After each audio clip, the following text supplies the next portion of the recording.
बाबति पंहिंजा वीचार हिन रीति वंडिया आहिनि।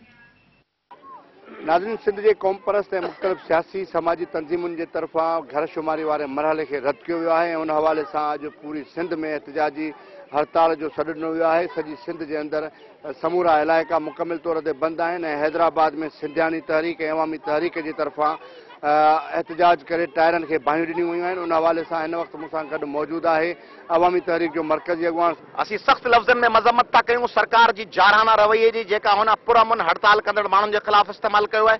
मिठी में असांजे ॿिनि कारकुननि खे गोलियूं हयूं वयूं आहिनि, सिंधी इनकलाब तहरीक ऐं ॿिए असांजे अंगोर जे दोस्त खे। असीं चऊं था त हिन सेंसस खे रद्द कयो वञे, ॿीहर घर शुमारी कराई वञे, ही बोगस हुई। हिन में सिंध जे 70 सैकड़नि इलाइक़नि खे न ॻणियो वियो ऐं शहरनि में क़बरुनि ते ऐं आस्थाननि ते ऐं वॉशरूम्स ते बि नंबर लॻाया विया। असीं हिननि खे रद्द था कयूं ऐं पाकिस्तान जे जमहूरियत पसंद क़ुवतुनि खे सॾु था ॾियूं त सिंधियुनि सां ख़िलाफ़ थींदड़ हिन ज़्यादती जे ख़िलाफ़ पंहिंजो आवाज़ बुलंद कनि। जेकी बोगस आदमशुमारी हुकूमत ऐं उनजे इतादी धुरियुनि जे तरफ़ां सिंध में हले पई, सिंध जी क़ौम परस्त जमायतुनि अॼु सॼी सिंध में स्ट्राइक जी काली ऐं सॼी सिंध सरापा एहतिजाज आहे। अॼु तव्हां ॾिसो था त सिंध जूं नियाणियूं बि हिते नसीम नगर चौंक ते हीउ एहतिजाज करे सिंध जे अवाम खे पैगाम ॾिनो आहे त असां सिंध जे हक़नि जे लाइ सिंध जूं औरतूं, सिंध जा ॿार, सिंध जा मर्द, हर गैरतमंद सिंधी अॼु रोड रस्ता बंदि करे पंहिंजो कारोबार बंदि करे ऐं सरापा एहतिजाज आहिनि। साईं, असां ही पुरअमन तरीक़े सां करणु चाहियूं था। असीं चऊं था त ही सभु सिंधी माण्हू जेके बि गाॾियूं में आहिनि या जेके दुकान वारा आहिनि उहे सभु पंहिंजे बंदि कनि ऐं ही सभु ईंदड़ नसलनि जो सुवालु आहे। जेकॾहिं ही आदमशुमारी असांजे ख़िलाफ़ थी त असीं सदाईं जे लाइ जीअं 5000 सालनि खां वठी असांजो मोहन दड़े वारी सखावत ख़तमु थी वेंदी हली।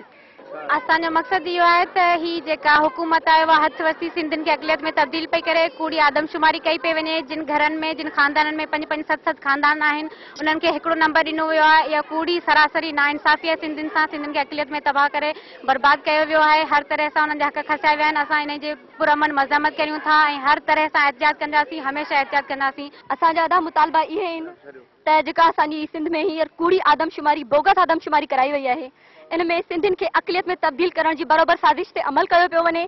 असां इन आदमशुमारी खे रद्द था कयूं, कंडेम था कयूं ऐं अपील था कयूं, मुतालबो था कयूं त सिंधियुनि खे अक़लियत में तब्दील करणु बंदि कयो वञे, न त असां पंहिंजी जिदोजहद जो दायरो इन खां वधीक वधाईंदासीं, जेको तव्हांजे लाइ अज़ाब बणिजी वेंदो। असांजो जे एहतियात थियो आहे की जेके कूड़ी ऐं बोगस घर शुमारी थिए पई थी, उनखे वरी रद्द कयो वञे, उनखे नईसी कयो वञे। जेके 30% उन्हनि सही कई आहे ऐं 40% उन्हनि ग़लति कई आहे, उन्हनि खे सही कयो वञे या उन्हनि खे नईसी कयो वञे। जेके सिंध 5000 सालनि खां सिंधी सिंध में रहनि था, उन सिंधियुनि खे इहे अक़लियत में तब्दील करणु चाहिनि था। असां इन करे मुतालबो कयूं था त सिंध असांजी आहे, सिंध इन सिंधियुनि जी आहे। असां सिंधियुनि खे कॾहिं बि अक़लियत में तब्दील करणु न ॾींदासीं।